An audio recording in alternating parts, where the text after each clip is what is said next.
Hello students, so I am back with another video. तो आज हम बात करेंगे JKSSB के जूनियर असिस्टेंट एग्ज़ाम के बारे में। जैसे कि आप सब जानते हैं कि ऑफिशियल नोटिफिकेशन जो है वो आउट हो चुका है।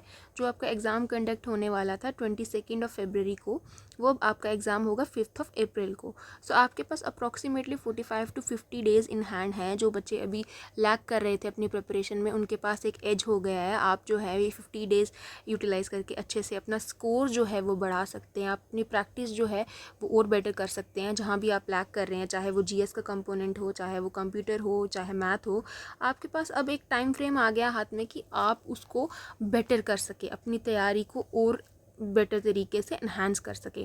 सपोज़ जो भी बच्चे भी लैग कर रहे थे या नहीं कर पा रहे थे अच्छे से परफॉर्म मॉक टेस्ट में, या आपका सिलेबस कंप्लीट नहीं हुआ था, आप अपने नंबर ऑफ़ डेज़ जो आपके पास 50 डेज़ है उसको इस तरीके से डिवाइड कर लीजिए कि फ़र्स्ट 30 डेज़ जो हैं उसमें आप अच्छे से अपने कंसाइज नोट्स को रिवाइज़ करिए।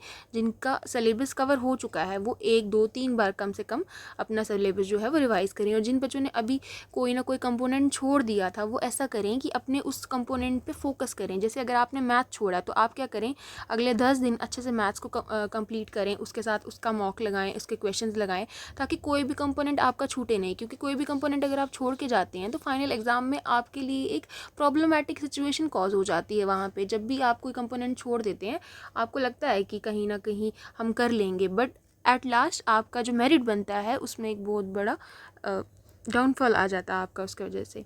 सो आप जो है अपने 50 डेज़ अच्छे से यूटिलाइज़ करें और एक ऐसी स्ट्रैटेजी बनाएं, बिकॉज़ हम अगर आपको एक स्ट्रैटेजी देंगे तो वो आपके लिए में भी सूटेबल ना हो। बिकॉज़ हर एक इंसान की अपनी वीकनेस और स्ट्रेंथ होती हैं। तो आप अपने स्ट्रेंथ एरियाज़ और अपनी वीकनेस को खुद आइडेंटिफाई करें।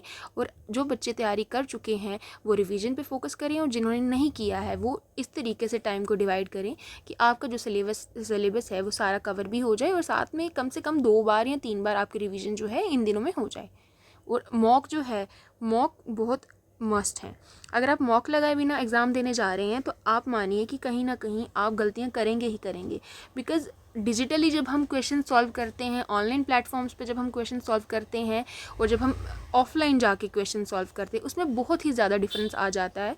और कहीं ना कहीं हम जो है मिस्टेक्स कर देते हैं। तो आपके लिए ज़्यादा बेटर यही रहेगा कि आप ऑफलाइन क्वेश्चन जो है सॉल्व करें। So thank you so much.